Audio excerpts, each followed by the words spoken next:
یہ نہیں بلکہ ہم سے پہلے دیگر امتوں کے جو نیک لوگ گزرے ہیں ان کی روش بھی یہی ہے، اور تمہارے لیے اپنے رب کے قرب کا وسیلہ ہے، یعنی تہجد وسیلہ ہے کس کا؟ اللہ کا قرب حاصل کرنے کا، اور گناہوں کے مٹنے کا ذریعہ ہے، اور مزید گناہوں سے بچنے کا سبب ہے، یعنی پچھلے گناہوں کے صاف ہونے کا ذریعہ۔ نمبر 3، مزید گناہوں سے بچنے کی طاقت انسان کو نصیب ہوتی ہے اس کے ذریعے، یعنی گناہوں سے روک بنتا ہے۔ یہ روایت جو ہے ابن خزیمہ کی ہے۔ حضرت ابو ہریرہ رضی اللہ تعالی عنہ روایت کرتے ہیں کہ رسول اللہ صلی اللہ علیہ وسلم نے فرمایا، اس شخص پر اللہ کی رحمت ہو جو رات کو اٹھا، پھر نماز تہجد پڑھی، پھر اپنی بیوی کو جگایا، پھر اس نے نماز پڑھی، پھر اگر عورت غلبہ نیند کے باعث نہ جاگی تو اس کے منہ پہ پانی کے چھینٹے مارے، اور اس عورت پر بھی اللہ کی رحمت ہو جو رات کو اٹھی، نماز پڑھی، اپنے شوہر کو جگایا، پھر اس نے نماز پڑھی، پھر اگر شوہر نہ جاگا تو اس کے منہ پر پانی کے چھینٹے مارے۔ برابر کی بات ہے، دونوں کے لیے اجر بھی برابر کا ہے، اور دونوں کو حق بھی برابر کا ہے جگانے کا، اور دونوں کو پانی کا چھینٹا مارنے کا بھی حق ہے، اور اس میں کسی کی بھی بے عزتی کی بات نہیں، یعنی عورت اگر ایسا کرے اپنے شوہر کے ساتھ تو وہ اس کی طرف سے کوئی روڈنس نہیں ہوگی، کیونکہ عام طور پر جب کسی کو نیند کی حالت میں جگایا جاتا ہے اور خصوصاً اگر اس پہ پانی پھینک دیا جائے تو وہ کیا سمجھتا ہے کہ اس کی بہت بے عزتی ہو گئی یا اس کے ساتھ بہت برا کیا گیا، اور عموماً لوگ اس وقت بہت غصے کا مظاہرہ پھر کرتے ہیں کہ کیوں جگایا جا رہا ہے۔ حضرت ابو ہریرہ رضی اللہ تعالی عنہ کہتے ہیں کہ رسول اللہ صلی اللہ علیہ وسلم فرماتے تھے، فرض نماز کے بعد سب نمازوں سے افضل تہجد کی نماز ہے، یعنی فرائض بہرحال افضل ہے اور نوافل میں سب سے افضل تہجد کی نماز۔ رسول اللہ صلی اللہ علیہ وسلم نے فرمایا، جب انسان سوتا ہے تو شیطان اس کے سر کی گدی پر 3 گریں لگاتا ہے اور کہتا ہے کہ رات بڑی لمبی ہے، اس کو تھپکی دیتا ہے اور کہتا ہے لمبی رات ہے، ابھی سوئے رہو، ابھی ٹائم ہے، ٹھہر کے اٹھنا، یعنی اس کو سلائے رکھتا ہے۔ اگر وہ بیدار ہو کر اللہ کا ذکر کرے، یعنی آنکھ کھلے اور اللہ کا ذکر شروع کر دے تو ایک گرہ کھل جاتی ہے، شیطان کے پھندے سے انسان آزاد ہونے لگتا ہے۔ اگر وضو کرے تو دوسری گرہ کھل جاتی، اگر نماز پڑھے تو تیسری گرہ کھل جاتی، اور وہ شادمان اور پاک نفس ہو کر صبح کرتا ہے۔ یعنی جو شخص صبح نماز کے وقت پر، تہجد کے وقت، یا پھر کم از کم فجر کے وقت اٹھ جاتا ہے، اللہ کا ذکر کرتے ہوئے وضو کرے اور پھر نماز پڑھ لے، سورج نکلنے سے پہلے پہلے یہ کام کر لے، تو وہ ایک مطمئن شخص کی طرح اٹھتا ہے، ورنہ اس کی صبح خبیث اور سست نفس کے ساتھ ہوتی۔ عام طور پر ہم اطمینان کی تلاش میں رہتے ہیں، سکون کی تلاش میں رہتے ہیں، اور یہ سوچتے ہیں کہ ہمیں ڈپریشن ہے یا ہمارے اندر ایک غم ہے، تو ہم اس کے اسباب نہیں جانتے کہ سبب کیا ہے۔ ان کے اسباب میں سے ایک بڑا سبب شیطان کی گرفت میں ہونا ہے، اور شیطان اپنی گرفت ویسے تو دن کے وقت بھی انسان پر رکھتا ہے، لیکن خصوصاً رات کے وقت جب انسان سو جاتا ہے تو وہ نہیں چاہتا کہ سوتا ہوا اٹھے انسان، اور اگر انسان ہمت کر کے اٹھ جاتا ہے، ذکر کرتا ہے، وضو کرتا ہے اور نماز پڑھ لیتا ہے تو یہیں سے اطمینان قلب کا آغاز ہو جاتا ہے، اس کی تسلی ہو جاتی۔ رسول اللہ صلی اللہ علیہ وسلم نے فرمایا، اللہ تعالیٰ ہر رات آسمان دنیا پر نزول فرماتے ہیں، یعنی زمین سے سب سے قریبی آسمان پر۔ جب 1/3 رات باقی رہ جاتی ہے تو فرماتے ہیں، ہے کوئی جو مجھے پکارے؟ اس وقت اللہ تعالیٰ بندوں کو پکارتے ہیں، ہے کوئی جو مجھے پکارے میں اس کی دعا قبول کروں، ہے کوئی جو مجھ سے مانگے میں اس کو دوں، ہے کوئی جو مجھ سے بخشش طلب کرے تو میں اس کو بخش دوں۔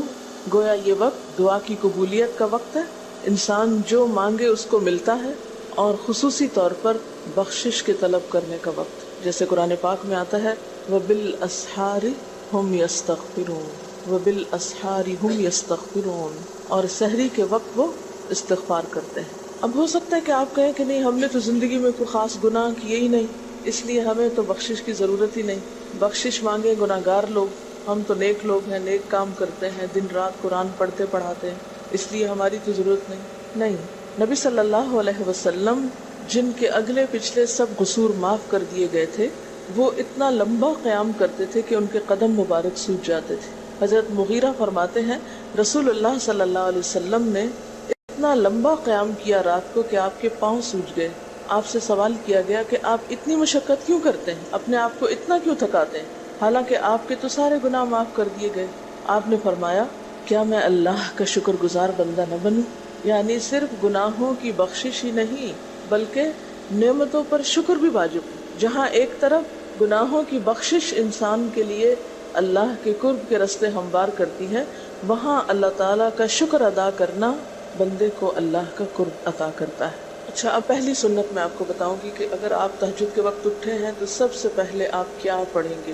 حضرت عائشہ رضی اللہ تعالیٰ عنہا فرماتی ہیں کہ رسول اللہ صلی اللہ علیہ وسلم جب رات کو تہجد کے لیے اٹھتے تو یہ پڑھتے 10 بار اللہ اکبر، 10 بار الحمدللہ، 10 بار سبحان اللہ و بحمدہ، 10 بار سبحان الملک القدوس، 10 بار استغفر اللہ، 10 بار لا الہ الا اللہ، اور پھر 10 بار اللہم اعوذ بک من ضیق الدنیا و ضیق یوم القیامہ، میں تیری پناہ میں آتا ہوں دنیا کی تنگی سے اور قیامت کے دن کی تنگی سے۔ اللہم اعوذ بک من ضیق ضاد یہ قاف من ضیق الدنیا و ضیق یوم القیامہ، یہ بھی 10 بار۔ اور پھر فرماتے اللہم اغفر لی واہدنی وارزقنی وعافنی، پھر وضو کرتے اور تہجد شروع کرتے، یعنی یہ بھی وضو سے پہلے آپ پڑھ لیتے تھے۔ تو آپ کیا کر سکتے ہیں، جیسے آنکھ کھلی یا بستر پر لیٹے ہیں تو بعض اوقات ایسا ہوتا ہے نا کہ انسان سوچتا ہے اچھا ایک سائیڈ پہ سو کے اتنے تھکے ہوئے ہوتے ہیں کہ آپ ایک دم نہیں اٹھ پاتے۔ حالانکہ آپ صلی اللہ علیہ وسلم کے نیند سے بیدار ہونے کا طریقہ کیا تھا کہ جب آپ اٹھتے تھے تو یکدم اٹھتے تھے، سستی کے مارے نہیں کہ کبھی ایک طرف لیٹ گئے پھر دوسری طرف سو گئے پھر دائیں طرف پھر بائیں طرف، نہیں، جب جاگنے کا وقت ہوتا تھا تو آپ فوراً اٹھ جاتے تھے۔ لیکن بسا اوقات ایسا ہوتا ہے کہ انسان تھکا ہوا ہوتا ہے، سائیڈ بدل کے دوسری طرف کو ذرا لیٹتا ہے، تو یہ لیٹے لیٹے بھی آپ اذکار پڑھ سکتے ہیں، ٹھیک ہے؟ اور یہ سب آپ کو آتے ہی ہوں گے سوائے ایک وہ ذکر کے اللہم اعوذ بک من ضیق الدنیا و ضیق یوم القیامہ۔ اب ترتیب یاد کر لیں اپنے بیڈ سائڈ پہ یا بیڈ پہ یا کہیں بھی، یہ نوٹس کسی پین کے ساتھ لکھ کے لگا دیں، چپکا دیں، اور جب یاد ہو جائے تو پھر اتار دیں، جب عادت بن جائے تو ہٹا دیں وہاں سے، ٹھیک ہے؟ جتنے دن عادت نہیں بنتی اتنے دن اپنے یادداشت کے لیے رکھ لیں۔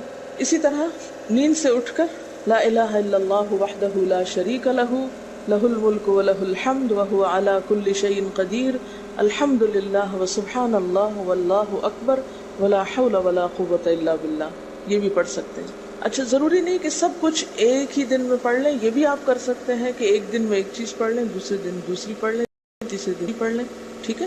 اور اگر ساری ایک دن بھی پڑھنا چاہیں، دیکھیں وقت کی بات ہے نا، ہو سکتا ہے اس وقت عمر کے اس حصے میں آپ پہ بہت ذمہ داریاں ہوں، آپ یہ سب کچھ نہ پڑھ سکتے ہوں، لیکن زندگی کا ایک ایسا وقت بھی آتا ہے جب انسان بوڑھا ہو جاتا ہے، جب اس کے اوپر باقی ذمہ داریاں کم ہو جاتی ہیں، پھر نیند بھی کم ہو جاتی ہے، پھر زیادہ عبادت کا موقع ملتا ہے۔ تو ایسے میں جب انسان کے پاس عبادت کے لیے وقت اور موقع زیادہ ہو تو پھر یہ ساری چیزیں بھی پڑھ لیں، ٹھیک ہے نا؟ پھر اسی طرح یعنی یہ جو روایت ہے کہ جس میں آپ صلی اللہ علیہ وسلم نے فرمایا جو شخص نیند سے جاگے، اور یہ تہجد کے وقت ہی نہیں، اگر فجر کے لیے بھی آپ اٹھ رہے ہیں تو یہ دعا پڑھ سکتے ہیں، لا الہ الا اللہ وحدہ لا شریک لہ، اور پھر الحمدللہ وسبحان اللہ واللہ اکبر ولا حول ولا قوۃ الا باللہ، پھر کہے اللہم اغفر لی، پھر اللہم اغفر لی، یہ اور دعا کرے تو قبول ہوگی، اور اگر وضو کر کے نماز پڑھے تو وہ بھی قبول کی جائے گی۔ صبح اٹھتے ہی اللہ کی تعریف، اور آپ کو معلوم ہے کہ یہ جو چوتھا کلمہ ہے نا لا الہ الا اللہ وحدہ، اس کو دعا بھی کہا گیا، حالانکہ اس میں صرف اللہ تعالیٰ کی حمد و ثنا، اور یہ یوم عرفہ کی دعا ہے۔ حدیث میں آتا ہے کہ مجھے اور مجھ سے پہلے انبیاء کو اس دن کی جو بہترین دعا سکھائی گئی، یعنی یوم عرفہ کی دعا، وہ لا الہ الا اللہ وحدہ لا شریک لہ، حالانکہ اس میں مانگنے کی تو کوئی چیز ہی نہیں، صرف اللہ کی حمد و ثنا، جیسے حضرت ایوب علیہ السلام نے کہا تھا انی مسنی الضر وانت ارحم الراحمین، مانگا کچھ نہیں، انت ارحم الراحمین،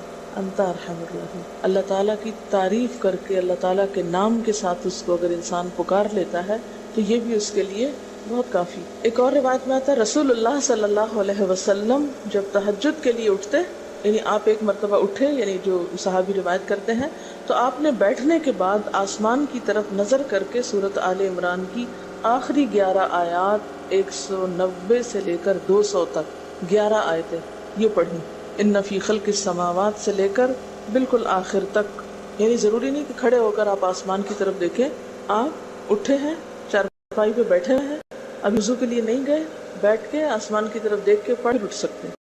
اب اس میں آپ دیکھیں نا کہ انسانی نفس کی بھی ایک رعایت ہو جاتی ہے، لیٹے لیٹے آپ نے ایک ذکر پڑھ لیا، بیٹھ کے آپ نے دوسرا پڑھ لیا، پھر آپ وضو کو چلے گئے، تو اس میں وہ جو ایک طبیعت کی کسل مندی ہوتی ہے وہ بھی ساتھ ساتھ اللہ کے ذکر سے دور ہوتی جاتی ہے، اور ایک سٹیپ کے بعد دوسرا سٹیپ لینا بھی آسان ہو جاتا ہے۔ اچھا، اس میں آپ دیکھیں حکمت کیا ہے کہ آپ صلی اللہ علیہ وسلم نے کیا فرمایا کہ آسمان کی طرف دیکھ کے پڑھا جائے تاکہ اچھی طرح آنکھیں کھل جائیں۔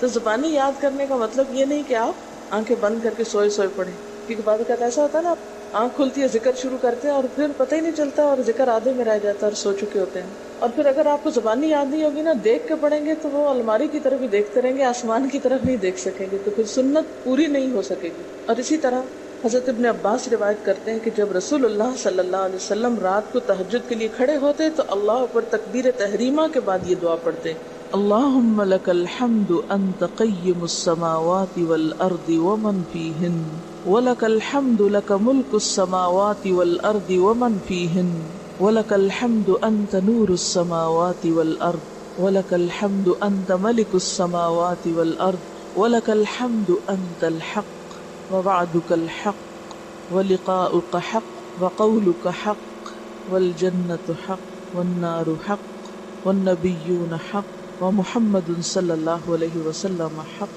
والساعة حق اللهم لك اسلمت وبك آمنت وعليك توكلت وإليك أنبت وبك خاصمت وإليك حاكمت فاغفر لي ما قدمت وما أخرت وما أسررت وما أعلنت أنت المقدم وأنت المؤخر لا إله إلا أنت۔ الہی تیرے ہی لیے ہے ساری تعریف، زمین و آسمان اور جو کچھ ان میں ہے سب کو تو ہی قائم رکھنے والا ہے۔ تیرے ہی لیے ہے ساری تعریف، زمین و آسمان اور جو کچھ ان میں ہے سب کی بادشاہی تیرے ہی لیے ہے۔ تیرے ہی لیے ہے ساری تعریف، تو ہی روشن کرنے والا ہے زمین و آسمان کو، تیرے ہی لیے ہے ساری تعریف۔ تو ہی بادشاہ ہے زمین و آسمان کا، تیرے ہی لیے ہے ساری تعریف۔ تو حق ہے، تیرا وعدہ حق ہے، تیری ملاقات حق ہے، تیرا کلام حق ہے، جنت حق ہے، جہنم حق ہے، تمام انبیاء حق ہیں اور محمد صلی اللہ علیہ وسلم حق ہیں، قیامت حق ہے۔ الہی میں تیرے سامنے جھک گیا، میں صرف تیرے ساتھ ایمان لایا، میں نے صرف تجھی پر بھروسہ کیا، میں نے صرف تیری طرف رجوع کیا، صرف تیری ہی مدد سے دشمنوں سے جھگڑتا ہوں، میں نے صرف تجھے ہی اپنا حاکم مانا، سو تو میرے اگلے پچھلے اور ظاہر و پوشیدہ اور جنہیں تو مجھ سے زیادہ جانتا ہے سارے کے سارے گناہ معاف کر دے۔ تو ہی آگے کرنے والا ہے، تو ہی پیچھے ڈالنے والا ہے، تیرے سوا کوئی سچا معبود نہیں ہے۔ یہ جو دعا استفتاح ہے تہجد کے وقت کی، یہ باہر نہیں نماز کے اندر پڑھنے کی دعا ہے۔ ہم دعا مانگتے ہیں اللہم اجعلنی لک ذکارا لک شکرا، ان دعاؤں کے پڑھے بغیر ذکار کیسے بن سکتے ہیں؟ ذکار کا صیغہ تو فعال کے اوپر ہے نا، بہت زیادہ ذکر کرنے والا۔ والذاکرین اللہ کثیرا والذاکرات، تو ذاکرات کیسے بن سکتے ہیں جب تک کہ یہ دعائیں زبانی نہ آتی ہوں اور اپنے وقت پر نہ پڑھی جاتی ہوں۔ ویسے بھی ذکر بہت اچھی چیز ہے، لیکن جو مسنون ذکر ہے اور جو نبی صلی اللہ علیہ وسلم کے طریقے کے مطابق ہے، جو اطمینان قلب اور خوشی اس وقت اس کام کو اس طریقے پہ کر کے نصیب ہوتی ہے، وہ اس کے علاوہ نہیں ہوتی۔ اگرچہ اس سے خوشی ہوتی ہے لیکن اس طرح کی نہیں نصیب ہوتی، اس طرح کا اطمینان نہیں ہوتا۔ آپ تجربہ کر کے دیکھ لیں، سنت کے مطابق زندگی گزارنا اور اپنی مرضی کے مطابق زندگی گزارنا، یہ دو مختلف لائف سٹائلز ہیں، دو مختلف طریقہ ہے زندگی ہیں، دونوں کا امپیکٹ فرق ہوتا ہے، اثرات فرق ہوتے ہیں۔ اور یہ نہیں کہ یہ کوئی بہت مشکل عمل ہے، بہت مشکل کوئی نہیں ہے، ہم کر سکتے ہیں، لیکن بات یہ ہے کہ ہم کرنے کی کوشش کریں، ارادہ تو کریں۔ پہلے تو آپ اپنے آپ سے یہ پوچھیں ارادہ بھی کیا کہ نہیں، کیونکہ اگر ارادہ ہو گیا نا تو کام بھی ہو جائے گا۔ مشکل یہ ہے کہ ہم جب کوئی ایسا کام سنتے تو پھر سوچتے نہیں ہمارا تو حالات اتنے کٹھن ہیں کہ یہ عمل ہمارے لیے نہیں، ویسے بھی نفل ہے، کوئی بات نہیں، نہ بھی ہو سکا تو کیا، یہی کہہ کے ہم چھوڑ دیتے ہیں چیزوں کو کہ نہیں۔ لیکن میں سمجھتی ہوں کہ جو عمر آپ بچیوں کی خاص طور پر اس وقت اس عمر کو غنیمت سمجھے اور اس میں آپ نے جو کچھ اب یاد کر لیا، عادت ڈال لی، وہ اگلی زندگی میں شدید مصروفیت کے باوجود بالکل عادت ثانیہ ہو جائے گی، ایک روٹین ہو جائے گی اور آپ کو مشکل نہیں ہوگی۔ لیکن اگر اب نہیں عادتیں ڈالی، کل کو یا نئے سرے سے عادت ڈالنا بہت مشکل ہوگی۔ سنت مشکل نہیں ہے، صرف یہ ہے کہ ارادے، نیت اور پھر کوشش کی ضرورت ہے۔ کر لیں گے تو ہو بھی جائے گا، آخر کرنے والے کرتے ہیں. لیکن جب پہلے ہی سے سوچ لیتے نہیں بڑا مشکل، وہ تو اللہ والے کرتے ہیں اور وہ تو نیک لوگوں کا کام ہے، ہم تو نہ اللہ والے ہیں اور نہ ہی نیک ہیں، تو کیوں نہیں ہے، ہو جائے. اب آپ صلی اللہ علیہ وسلم کے تہجد کی کیفیت کیا تھی؟ حضرت ابو ذر کہتے ہیں کہ رسول اللہ صلی اللہ علیہ وسلم نے تہجد میں اتنا قیام کیا کہ اس ایک آیت کو پڑھتے پڑھتے صبح کر دی. ایک آیت پڑھتے پڑھتے صبح کر دی. کون سی آیت تھی وہ؟ ان تعذبہم فانہم عبادک وان تغفر لہم فانک انت العزیز الحکیم. ایک آیت کو اتنی دفعہ پڑھا اور پڑھتے رہے اور پڑھتے رہے اور پڑھتے رہے، اسی میں صبح ہو گئی. تو طویل قیام جو ہے ضروری نہیں کہ وہ صرف کس وقت ہو، کوئی لمبی سورت پڑھ کے، چھوٹی سورت بھی ہو سکتی ہے، لیکن روح کے ساتھ، شعور کے ساتھ اگر آپ دہرا کے بھی پڑھیں. مثال کے طور پہ آپ نے کوئی سورت یاد کر لی ہے اور آپ پڑھنے کھڑے ہوئے ہیں اور آپ کو صحیح طرح آتی نہیں ہے، یا آتی ہے تو اتنی تیز نہیں آتی، بہت رٹی ہوئی نہیں ہے، تو کوئی بات نہیں، ایک آیت کو 2 دفعہ 3 دفعہ بھی آپ اس کو پڑھ سکتے ہیں اور اس طرح بھی پڑھ کے لمبا کر سکتے ہیں. یعنی طویل قیام صرف زیادہ قرات سے ہی نہیں، مختلف طریقوں سے ہو سکتا ہے. یہ آیت ہے سورۃ المائدہ کی 118 نمبر آیت ہے. اگر تو انہیں عذاب دے تو وہ تیرے بندے ہیں، اور اگر تو انہیں معاف کر دے تو یقیناً تو غالب اور حکمت والا ہے. حضرت حذیفہ رضی اللہ تعالی عنہ نے نبی صلی اللہ علیہ وسلم کو تہجد پڑھتے دیکھا. وہ کہتے ہیں سورۃ فاتحہ کے بعد آپ نے سورۃ بقرہ پڑھی، پھر رکوع کیا. آپ کا رکوع آپ کے قیام کی مانند تھا. ہماری تو کمر نہ ٹوٹ جائے. کر کے تو ذرا دیکھیں.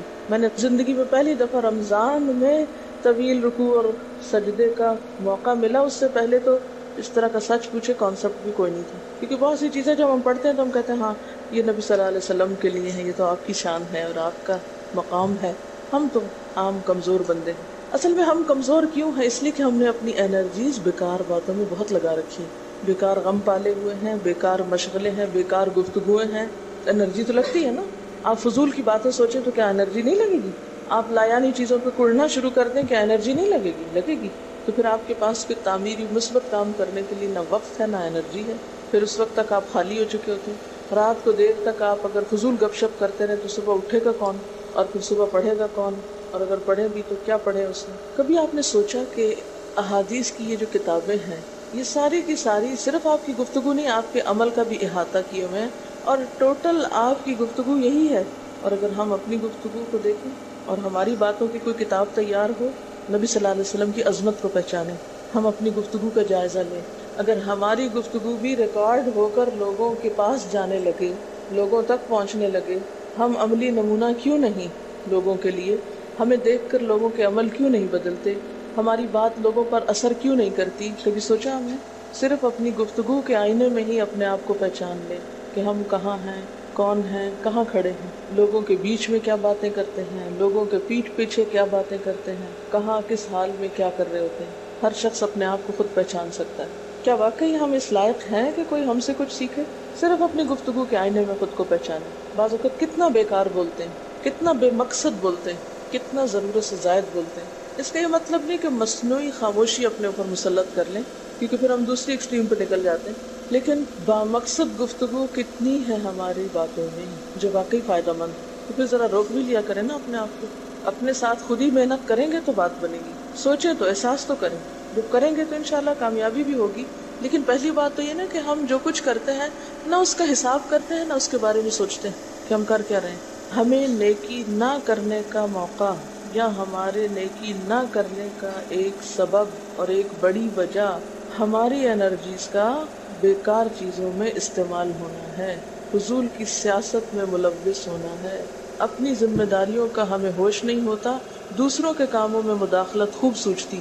خود کیا کر رہے ہیں اس کا کچھ پتہ نہیں، دوسرے کیا کر رہے ہیں اس سے بہت دلچسپی، یا کیا نہیں کر رہے. بہت سے لوگ، بہت سی خواتین کمر درد کی شکایت کرتے ہیں، اور اس کی ایک بڑی وجہ نمبر 1 رکوع کا صحیح پوزیشن پہ نہ ہونا ہے، اور نمبر 2 اس پوزیشن پہ کوئی ایکسرسائز نہیں ہماری ہوتی. یہ بتا رہی ہے کہ کسی کی کمر میں درد تھا اور ٹھیک نہیں ہوتا تھا کسی چیز سے، تو ڈاکٹر نے ان کو یہ مشورہ کیا کہ طویل رکوع اور طویل سجدے کریں. بیسٹ ایکسرسائز ہے، کر کے تو دیکھیں. اور اس میں آپ دیکھیے کہ صحیح پوزیشن پہ لائیں، بالکل اسٹریٹ رکھیں گردن اور کمر کو. پیٹھ اور گردن ایک لائن میں آنی چاہیے. بہت سے لوگ یوں ٹیڑھی کرتے، یوں کر کے بس کرتے. یہ غلط پوزیشن ہے، اس سے تو اور بیمار ہو سکتے ہیں. کئی لوگ سر پھینک دیتے ہیں نیچے کو، یہ بھی غلط پوزیشن ہے، اس سے بھی کام خراب ہوتا ہے. اگر آپ صحیح پوزیشن پہ رکوع لمبا کریں تو یقینی طور پہ کمر درد کا علاج ہے. تو پٹھے مضبوط ہوتے ہیں نا کمر کے، آپ اس کو روک کے رکھے ہوتے ہیں ایک سیدھی لائن میں. 2 فیٹ کے درمیان کا فاصلہ بھی بہت معتدل رکھیں، نہ تو بہت قریب رکھیں اور نہ بہت کھلا رکھیں، بالکل معتدل جس میں آپ آرام سے سکون سے کھڑے ہو سکیں اور آپ کا بیلنس قائم رہے. بیلنس کو قائم کرنا بے حد ضروری. ٹھیک ہے. حضرت حذیفہ نے نبی صلی اللہ علیہ وسلم کو تہجد پڑھتے دیکھا. وہ کہتے ہیں کہ سورۃ فاتحہ کے بعد آپ نے سورۃ بقرہ پڑھی، پھر رکوع کیا. آپ کا رکوع آپ کے قیام کی مانند تھا، یعنی جتنا لمبا قیام تھا اسی طرح رکوع تھا. پھر آپ نے رکوع سے سر اٹھایا اور کھڑے ہو گئے، اور آپ کا قوما یعنی رکوع کے بعد اٹھنے کا وقت بھی کافی طویل تھا. ہم تو بعض اوقات اٹھ کے کھڑے نہیں ہوتے کہ نیچے چلے جاتے، تو وہ بھی طویل تھا. صرف 2 رکعتیں بھی آپ ایسی پڑھ لیں نا کافی. اگر عام دنوں میں نہ پڑھی جائے تو ویکینڈ پہ پڑھ لیں. ہمارا تو ویکینڈ پہ لمبا سونے کا پروگرام ہوتا ہے نا، تو چلے دوبارہ سو جائیں، لیکن ہفتے میں 1 دفعہ کر لیں. اگر روز نہیں بھی کر سکتے 2 دفعہ کر لیں، ٹوائس اے ویک کر لیں. پھر آپ کا سجدہ آپ کے قومے کی مانند تھا، یعنی جتنا آپ کھڑے ہوئے تھے اتنا آپ پھر سجدہ کیا. آپ دونوں سجدوں کے درمیان اپنے سجدے کی مانند بیٹھے تھے، یعنی 2 سجدوں کے بیچ میں بھی آپ اتنی دیر بیٹھے جتنی دیر آپ نے سجدہ کیا تھا. بس آپ نے 4 رکعتوں میں سورۃ بقرہ، آل عمران، نساء اور المائدہ پڑھی. ہمیں اگر خود نہیں بھی آتی اور کوئی پڑھانے والا اتنی لمبی 1 دفعہ بھی تراویح کوئی پڑھا دے یا کوئی نفل پڑھا دے تو ہم دوسری دفعہ اس کے پاس نہ پڑھیں. تقریباً 7.25 پارے بنتے ہیں جس کو ایک منزل کہا جاتا ہے. ایک دن کے تہجد میں آپ نے اتنا پڑھا. اور یہ تو قرآن کی قرات تھی، لیکن بیچ کے وقفوں میں تسبیحات اور اللہ کی تعریف اور حمد و ثنا اور ذکر، یہ آپ پر بس تھا. یہ وہی کر سکتا ہے جس کو واقعی اللہ سے حقیقی محبت ہو، صرف دعوے کی حد تک نہیں. میں کہتی ہوں چلے روزانہ نہ صحیح، ہفتے میں 1 بار، ہفتے میں نہیں، مہینے میں 1 بار، مہینے میں نہیں تو سال میں، رمضان میں، کسی موقع پر کچھ تو اللہ سے تعلق آئے، کچھ تو قرب پائے. ہر شخص کے بس میں نہیں کہ ہر روز ایسی عبادت کرے، کیونکہ اللہ کے رسول صلی اللہ علیہ وسلم کا بہرحال مقام کچھ اور تھا. لیکن کچھ شوق، کچھ حسرت، کچھ تو دل میں ہونا ہی چاہیے، کوئی نیت، کوئی ارادہ، کوئی عزم، اور پھر اس کے لیے کوشش. تو وقت بچے گا کچھ آپ کے پاس فالتو باتوں کے لیے، فضول چیزوں کے لیے، کچھ سوچنے کے لیے، ٹینشن کے لیے بچے گا کچھ؟ سب کچھ بھاگ جائے گا، کچھ بھی نہیں بچے گا. کیونکہ ان عبادی لیس لک علیہم سلطان، میرے بندے ان پہ اے شیطان تیرا کوئی زور نہیں چلتا. بس چلتا ہی نہیں ان پہ، تیرا سارا زور ہی ان پہ چلتا ہے جو فالتو ہوتے ہیں. فالتو ذہن جو ہوتا ہے وہ شیطان کا گھر ہوتا ہے. حضرت حذیفہ بیان کرتے ہیں کہ میں ایک رات آپ صلی اللہ علیہ وسلم کے ساتھ نفلی نماز میں شریک ہو گیا. آپ نے سورۃ بقرہ شروع کر دی. میں نے سوچا کہ آپ 100 آیات پڑھ کر رکوع میں چلے جائیں گے، مگر آپ پڑھتے گئے. میں نے خیال کیا کہ سورۃ بقرہ کو 2 رکعتوں میں پڑھیں گے، لیکن آپ پڑھتے رہے. آپ نے سورۃ بقرہ ختم کر کے سورۃ نساء شروع کر دی، پھر ختم کر کے آل عمران پڑھنی شروع کر دی، اس کو بھی ختم کر دیا. آپ نہایت آہستگی سے پڑھتے جاتے تھے. جب ایسی آیت تلاوت کرتے جس میں سبحان اللہ کہنے کا حکم ہوتا ہے، جیسے سبح بحمد رب، جیسے مثال کے طور پر، تو سبحان اللہ کہتے. اگر کچھ مانگنے کا ذکر ہوتا تو سوال کرتے، اگر پناہ مانگنے کا ذکر ہوتا تو اعوذ باللہ پڑھتے. اس حدیث سے یہ بھی پتہ چلتا ہے کہ سورتوں کی ترتیب ضروری نہیں، کیونکہ آپ نے پہلے النساء پڑھی پھر آل عمران پڑھی. یہ جو ہر وقت لوگ پیچھا کیے رکھتے ہیں نا، بعض اوقات تو بہت ضد کرتے ہیں کہ آپ نے پہلی رکعت میں یہ پڑھائی تھی تو دوسری میں یہ کیوں پڑھا دی. یہ تو سنت میں ملتا ہے کہ پہلی رکعت طویل ہے دوسری کے مقابلے میں، لیکن یہ لازم نہیں کہ جو پہلی میں پڑھے اس کے بعد آگے والی صورتوں میں سے پڑھے، پیچھے والی میں سے نہیں پڑھ سکتے. رسول اللہ صلی اللہ علیہ وسلم نے عبداللہ بن عمرو سے کہا، مجھے بتلایا گیا ہے کہ تم ساری رات نفل پڑھتے اور دن کو روزہ رکھتے ہو. اگر تم ایسا کرو گے تو تمہاری آنکھ کمزور اور طبیعت سست ہو جائے گی. یعنی ہر روز روزہ اور ہر رات جگراتا تمہاری جان اور تمہارے بال بچوں کا بھی تم پر حق ہے. اس لیے روزہ رکھو اور افطار بھی کرو، اور رات کو قیام کرو اور سو بھی. یعنی ساری رات تہجد پڑھنا یا نفل پڑھنا پسندیدہ نہیں ہے، رات کو سونا بھی پسندیدہ ہے. ہمارے ہاں 27ویں رات کو پوری رات جاگنا لازم سمجھا جاتا ہے، تو نبی صلی اللہ علیہ وسلم سے کوئی رات بھی پوری کی پوری جاگنا ثابت نہیں. کیونکہ اگر انسان صرف جاگتا ہی جاگتا چلا جائے تو وہ آسان ہوتا ہے، ایک دفعہ سو کے پھر اٹھنا جو نا وہ اصل میں نفس کا امتحان ہوتا ہے، وہ مشکل ہوتا ہے. اسی طرح نبی صلی اللہ علیہ وسلم 3 دن سے کم میں قرآن مجید ختم کرنا پسند نہیں فرماتے تھے. آپ نے حضرت عبداللہ بن عمرو سے فرمایا کہ 1 ماہ میں پورا کر لو. انہوں نے عرض کی میں اس سے زیادہ تلاوت کی طاقت رکھتا ہوں، فرمایا 20 دن میں کر لو۔ ان کا میں اس سے زیادہ کی طاقت رکھتا ہوں، فرمایا 7 دن میں ختم کر لیا کرو، اس سے زیادہ کی اجازت نہیں، یعنی وہ ایک منزل کر کے۔ صحابہ کرام چونکہ اس زمانے میں مصحف اس طرح تھوڑے چھپے ہوئے تھے کہ کتابوں کی شکل میں ہوں، جو قرآن تھا لوگوں کے سینوں میں تھا، یاد کیے ہوئے تھے، اور وہ یاد کیا ہوا کہیں صبح کے وقت الگ بیٹھ کے نہیں پڑھا کرتے تھے، وہ کہاں پڑھتے تھے؟ تہجد میں نماز کے اندر پڑھا کرتے تھے۔ اب یہ تو ہم لوگوں کی مشکل ہوگی نا کہ ہمیں آتا کچھ نہیں زبانی، تو پھر ہم دیکھ کے پڑھتے ہیں تو نماز میں پھر وہ مشکل ہوتا ہے، تو الگ رکھ کے پھر اس کو پڑھ رہے ہوتے ہیں، ٹھیک ہے۔ لیکن زیادہ بہترین پڑھنا نماز کے اندر کا پڑھنا ہے، اگرچہ دیکھ کے پڑھنے کی اس میں بھی اجازت ہے، لیکن ان کی چونکہ شدید حرص تھی حضرت عبداللہ بن عمر کی، تو آپ نے ان کو 3 دن کی پھر اجازت دے دی تھی، اور آپ نے فرمایا کہ اس شخص کو قرآن کی کچھ سمجھ نہیں ہو سکتی جو 3 سے بھی کم دن میں قرآن پڑھے۔ نبی صلی اللہ علیہ وسلم نے فرمایا جو شخص رات کے نوافل میں 200 آیات تلاوت کرتا ہے وہ اطاعت گزار مخلص لوگوں میں شمار ہوتا ہے۔ انہ من عبادنا المخلصین، وہ آتا ہے نا قرآن پاک میں انبیاء کی صفت میں سے۔ تو جو شخص رات کو نماز میں یعنی نفل میں 200 آیات تک تلاوت کرتا ہے وہ اطاعت گزار مخلص بندوں میں شمار ہوتا ہے۔ اور سنن دارمی میں واضح طور پر آتا ہے کہ نبی صلی اللہ علیہ وسلم ساری رات نوافل نہیں پڑھا کرتے تھے۔ حضرت ابو امامہ رضی اللہ تعالی عنہ روایت کرتے ہیں کہ رسول اللہ صلی اللہ علیہ وسلم نے فرمایا علیکم بقیام اللیل فإنہ دأب الصالحین قبلکم وہو قربۃ لکم الی ربکم ومغفرۃ للسیئات ومنہاۃ عن الاثم۔ حضرت ابو امامہ رضی اللہ تعالی عنہ سے روایت ہے کہ رسول اللہ صلی اللہ علیہ وسلم نے فرمایا تہجد ضرور پڑھا کرو کیونکہ وہ تم سے پہلے صالحین کی روش ہے، یعنی یہ نماز صرف امت مسلمہ کے لیے نہیں بلکہ ہم سے پہلے دیگر امتوں کے جو نیک لوگ گزرے ہیں ان کی روش بھی یہی ہے، اور تمہارے لیے اپنے رب کے قرب کا وسیلہ ہے، یعنی تہجد وسیلہ ہے کس کا؟ اللہ کا قرب حاصل کرنے کا، اور گناہوں کے مٹنے کا ذریعہ ہے، اور مزید گناہوں سے بچنے کا سبب ہے، یعنی پچھلے گناہوں کے صاف ہونے کا ذریعہ۔ نمبر 3 مزید گناہوں سے بچنے کی طاقت انسان کو نصیب ہوتی ہے اس کے ذریعے، یعنی گناہوں سے روک بنتا ہے۔ یہ روایت جو ہے ابن خزیمہ کی ہے۔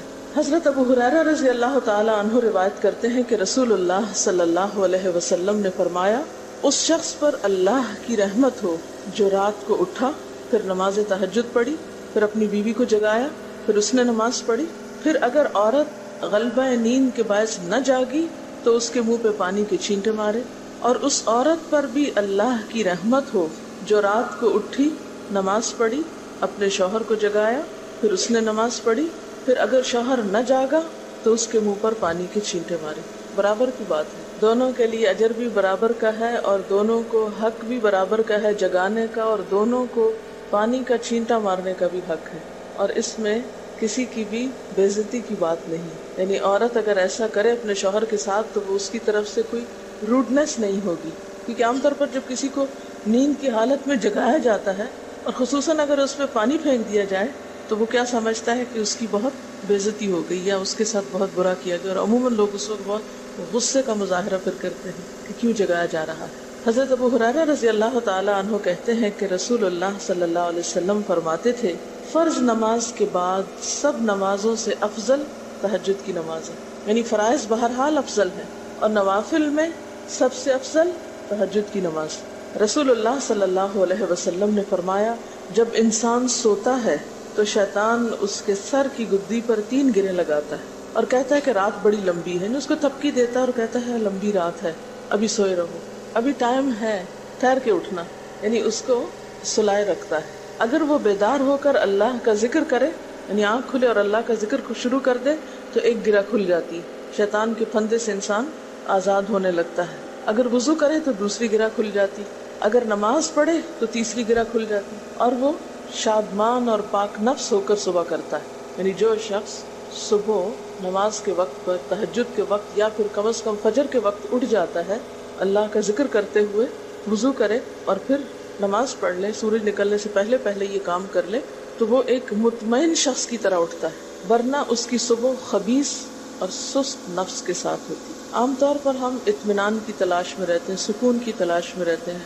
اور یہ سوچتے ہیں کہ ہمیں ڈپریشن ہے یا ہمارے اندر ایک غم ہے، تو ہم اس کے اسباب نہیں جانتے کہ سبب کیا ہے۔ ان کے اسباب میں سے ایک بڑا سبب شیطان کی گرفت میں ہونا ہے، اور شیطان اپنی گرفت ویسے تو دن کے وقت بھی انسان پر رکھتا ہے، لیکن خصوصاً رات کے وقت جب انسان سو جاتا ہے تو وہ نہیں چاہتا کہ سوتا ہوا اٹھے انسان، اور اگر انسان ہمت کر کے اٹھ جاتا ہے، ذکر کرتا ہے، وضو کرتا ہے اور نماز پڑھ لیتا ہے، تو یہیں سے اطمینان قلب کا آغاز ہو جاتا ہے، اس کی تسلی ہو جاتی ہے۔ رسول اللہ صلی اللہ علیہ وسلم نے فرمایا، اللہ تعالیٰ ہر رات آسمان دنیا پر نزول فرماتے ہیں، یعنی زمین سے سب سے قریبی آسمان پر۔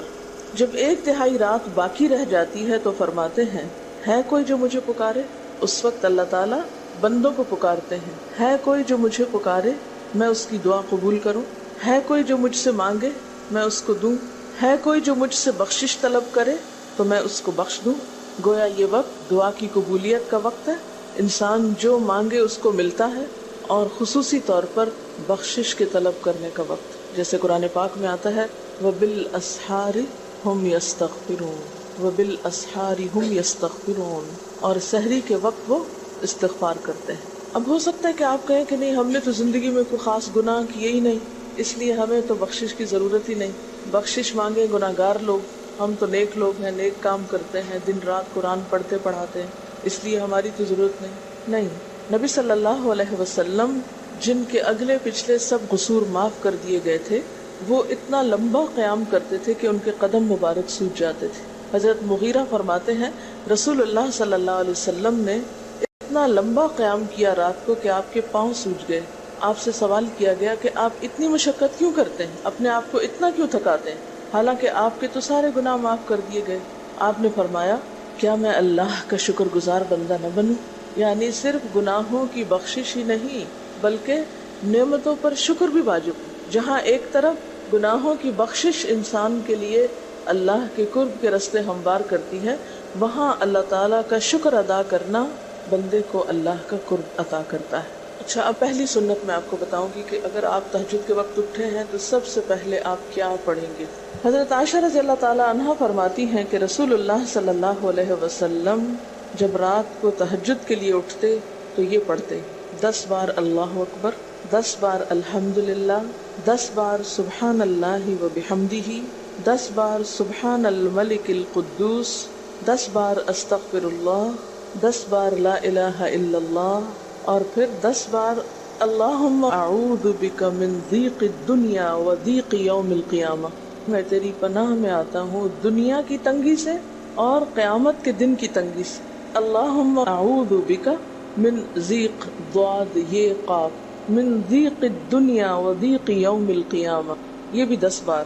اور پھر فرماتے اللہم اغفر لی واہدنی وارزقنی وعافنی، پھر وضو کرتے اور تہجد شروع کرتے، یعنی یہ بھی وضو سے پہلے آپ پڑھ لیتے تھے۔ تو آپ کیا کر سکتے ہیں، جیسے آنکھ کھلی ہے بستر پر لیٹے ہیں تو بعض اوقات ایسا ہوتا ہے نا کہ انسان سوچتا ہے اچھا ایک سائڈ پہ سو کے اتنے تھکے ہوئے ہوتے ہیں کہ آپ ایک دم نہیں اٹھ پاتے۔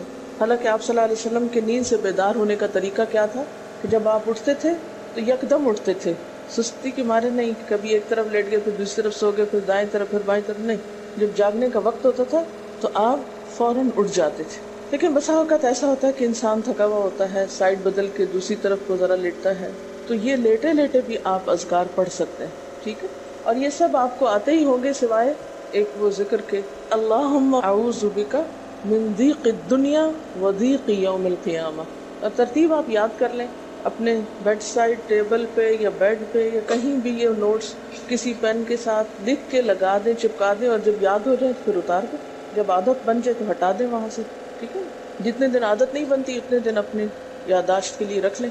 اسی طرح نیند سے اٹھ کر لا الہ الا اللہ وحدہ لا شریک لہ لہ الملک و لہ الحمد وہو علی کل شیء قدیر الحمد للہ وسبحان اللہ واللہ اکبر ولا حول ولا قوۃ الا باللہ، یہ بھی پڑھ سکتے ہیں۔ اچھا، ضروری نہیں کہ سب کچھ ایک ہی دن میں پڑھ لیں، یہ بھی آپ کر سکتے ہیں کہ ایک دن میں ایک چیز پڑھ لیں، دوسرے دن دوسری پڑھ لیں، تیسرے دن تیسری پڑھ لیں، ٹھیک ہے؟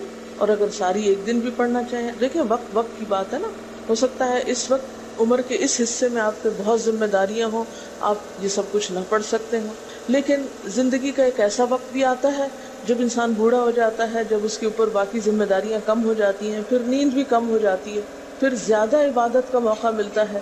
تو ایسے میں جب انسان کے پاس عبادت کے لیے وقت اور موقع زیادہ ہو تو پھر یہ ساری چیزیں بھی پڑھ لیں. ٹھیک ہے نا. پھر اسی طرح یعنی یہ جو روایت ہے کہ جس میں آپ صلی اللہ علیہ وسلم نے فرمایا جو شخص نیند سے جاگے، اور یہ تہجد کے وقت ہی نہیں، اگر فجر کے لیے بھی آپ اٹھ رہے ہیں تو یہ دعا پڑھ سکتے ہیں. لا الہ الا اللہ وحدہ لا شریک لہ، اور پھر الحمدللہ وسبحان اللہ واللہ اکبر ولا حول ولا قوۃ الا باللہ. پھر کہے اللہم اغفر لی. پھر کیا پڑھے؟ اللہم اغفر لی. یا کوئی اور دعا کرے تو قبول ہوگی، اور اگر وضو کر کے نماز پڑھے تو وہ بھی قبول کی جائے گی. صبح اٹھتے ہی اللہ کی تعریف. اور آپ کو معلوم ہے کہ یہ جو چوتھا کلمہ ہے نا، لا الہ الا اللہ وحدہ، اس کو دعا بھی کہا گیا، حالانکہ اس میں صرف اللہ تعالیٰ کی حمد و ثنا، اور یہ یوم عرفہ کی دعا ہے. حدیث میں آتا ہے کہ مجھے اور مجھ سے پہلے انبیاء کو اس دن کی جو بہترین دعا سکھائی گئی، یعنی یوم عرفہ کی دعا، لا الہ الا اللہ وحدہ لا شریک لہ. حالانکہ اس میں مانگنے کی تو کوئی چیز ہی نہیں، صرف اللہ کی حمد و ثنا. جیسے حضرت ایوب علیہ السلام نے کہا تھا انی مسنی الضر وانت ارحم الراحمین. مانگا کچھ نہیں، انت ارحم الراحمین، انت ارحم الراحمین. اللہ تعالیٰ کی تعریف کر کے، اللہ تعالیٰ کے نام کے ساتھ اس کو اگر انسان پکار لیتا ہے تو یہ بھی اس کے لیے بہت کافی. ایک اور روایت میں آتا ہے رسول اللہ صلی اللہ علیہ وسلم جب تہجد کے لیے اٹھتے، یعنی آپ ایک مرتبہ اٹھے، یعنی جو صحابی روایت کرتے ہیں، تو آپ نے بیٹھنے کے بعد آسمان کی طرف نظر کر کے سورۃ آل عمران کی آخری 11 آیات 190 سے لے کر 200 تک 11 آیتیں یہ پڑھی. ان فی خلق السماوات سے لے کر بالکل آخر تک. یعنی ضروری نہیں کہ کھڑے ہو کر آپ آسمان کی طرف دیکھیں، آپ اٹھے ہیں، چارپائی پہ بیٹھے ہوئے ہیں، ابھی وضو کے لیے نہیں گئے، بیٹھ کے آسمان کی طرف دیکھ کے پڑھ کے پھر اٹھ سکتے ہیں. اب اس میں آپ دیکھیں نا کہ انسانی نفس کی بھی ایک رعایت ہو جاتی ہے. لیٹے لیٹے آپ نے ایک ذکر پڑھ لیا، بیٹھ کے آپ نے دوسرا پڑھ لیا، پھر آپ وضو کو چلے گئے، تو اس میں وہ جو ایک طبیعت کی کسل مندی ہوتی ہے وہ بھی ساتھ ساتھ اللہ کے ذکر سے دور ہوتی جاتی ہے، اور ایک سٹیپ کے بعد دوسرا سٹیپ لینا بھی آسان ہو جاتا ہے. اچھا، اس میں آپ دیکھیں حکمت کیا ہے کہ آپ صلی اللہ علیہ وسلم نے کیا فرمایا کہ آسمان کی طرف دیکھ کے پڑھا جائے تاکہ اچھی طرح آنکھیں کھل جائیں. تو زبانی یاد کرنے کا مطلب یہ نہیں کہ آپ آنکھیں بند کر کے سوئے سوئے پڑھیں، کیونکہ بعد اوقات ایسا ہوتا ہے نا، آنکھ کھلتی ہے، ذکر شروع کرتے ہیں اور پھر پتہ ہی نہیں چلتا اور ذکر آدھے میں رہ جاتا ہے اور سو چکے ہوتے ہیں. اور پھر اگر آپ کو زبانی یاد نہیں ہوگی نا، دیکھ کے پڑھیں گے تو وہ الماری کی طرف ہی دیکھتے رہیں گے، آسمان کی طرف نہیں دیکھ سکیں گے، تو پھر سنت پوری نہیں ہو سکے گی. اور اسی طرح حضرت ابن عباس روایت کرتے ہیں کہ جب رسول اللہ صلی اللہ علیہ وسلم رات کو تہجد کے لیے کھڑے ہوتے تو اللہ پر تکبیر تحریمہ کے بعد یہ دعا پڑھتے، اللہم لک الحمد انت قیم السماوات والارض ومن فیہن ولک الحمد لک ملک السماوات والارض ومن فیہن ولک الحمد انت نور السماوات والارض ولک الحمد انت ملک السماوات والارض ولک الحمد انت الحق ووعدك الحق ولقاؤك حق وقولك حق والجنة حق والنار حق والنبيون حق ومحمد صلی اللہ علیہ وسلم حق والساعة حق اللهم لك أسلمت وبك آمنت وعليك توكلت وإليك أنبت وبك خاصمت وإليك حاكمت فاغفر لي ما قدمت وما أخرت وما أسررت وما أعلنت أنت المقدم وأنت المؤخر لا إله إلا أنت. الہی تیرے ہی لیے ہے ساری تعریف، زمین و آسمان اور جو کچھ ان میں ہے سب کو تو ہی قائم رکھنے والا ہے.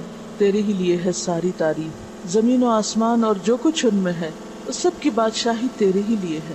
تیرے ہی لیے ہے ساری تعریف، تو ہی روشن کرنے والا ہے زمین و آسمان کو، تیرے ہی لیے ہے ساری تعریف. تو ہی بادشاہ ہے زمین و آسمان کا، تیرے ہی لیے ہے ساری تعریف. تو حق ہے، تیرا وعدہ حق ہے، تیری ملاقات حق ہے، تیرا کلام حق ہے، جنت حق ہے، جہنم حق ہے، تمام انبیاء حق ہیں اور محمد صلی اللہ علیہ وسلم حق ہیں، قیامت حق ہے. الہی میں تیرے سامنے جھک گیا، میں صرف تیرے ساتھ ایمان لایا، میں نے صرف تجھی پر بھروسہ کیا، میں نے صرف تیری طرف رجوع کیا، صرف تیری ہی مدد سے دشمنوں سے جھگڑتا ہوں، میں نے صرف تجھے ہی اپنا حاکم مانا. سو تو میرے اگلے پچھلے اور ظاہر و پوشیدہ اور جنہیں تو مجھ سے زیادہ جانتا ہے سارے کے سارے گناہ معاف کر دے. تو ہی آگے کرنے والا ہے، تو ہی پیچھے ڈالنے والا ہے، تیرے سوا کوئی سچا معبود نہیں ہے۔ یہ جو دعا استفتاح ہے تہجد کے وقت کی، یہ باہر نہیں، نماز کے اندر پڑھنے کی دعا ہے۔ ہم دعا مانگتے ہیں اللہم اجعلنی لک ذکارا لک شکرا، ان دعاؤں کے پڑھے بغیر ذکار کیسے بن سکتے ہیں؟ ذکار کا صیغہ تو فعال کے اوپر ہے نا، بہت زیادہ ذکر کرنے والا۔ والذاکرین اللہ کثیرا والذاکرات، تو ذاکرات کیسے بن سکتے ہیں جب تک کہ یہ دعائیں زبانی نہ آتی ہوں اور اپنے وقت پر نہ پڑھی جاتی ہوں۔ ویسے بھی ذکر بہت اچھی چیز ہے، لیکن جو مسنون ذکر ہے اور جو نبی صلی اللہ علیہ وسلم کے طریقے کے مطابق ہے، جو اطمینان قلب اور خوشی اس وقت اس کام کو اس طریقے پہ کر کے نصیب ہوتی ہے، وہ اس کے علاوہ نہیں ہوتی۔ اگرچہ اس سے خوشی ہوتی ہے لیکن اس طرح کی نہیں نصیب ہوتی، اس طرح کا اطمینان نہیں ہوتا۔